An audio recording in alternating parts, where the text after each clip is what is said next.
অত্যন্ত দুঃখের বিষয়, বিএনপির একজন নেতা হাসান মামুন পটুয়াখালীর, সে আমাদের দলের সভাপতির উপরে যে ধরনের ন্যাক্কারজনক আচরণ করেছে, তার সেই নির্বাচনী গণসংযোগে বাধা দিয়েছে। গণ অধিকার পরিষদের সভাপতিকে ঘন্টার পর ঘন্টা তার সন্ত্রাসীরা অবরুদ্ধ করে রেখেছিল।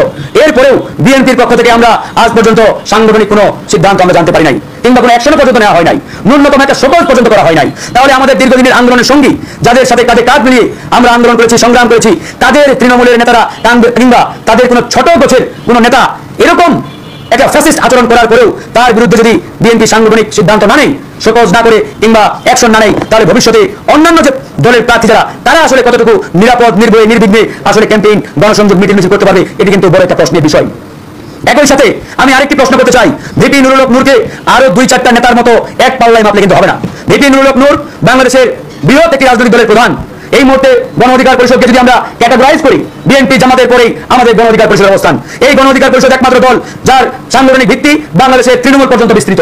আমাদের প্রত্যেকটা ইউনিয়ন পর্যন্ত কমিটি রয়েছে, ওয়ার্ড পর্যন্ত কমিটির কার্যক্রম চলছে। এরকম জনভিত্তি, গণভিত্তি বাংলাদেশের কয়েকটি রাজনৈতিক দল রয়েছে, একমাত্র বিএনপি, এরপরে জামাত, তারপরে কিন্তু আমাদের সেই সাংগঠনিক শক্তি তৃণমূল পর্যন্ত বিস্তৃত। এবং নুরুল হক নূর ডাকসুর নির্বাচিত ভিপি ছিলেন, অসংখ্য হামলা মামলা শিকার হয়েছেন।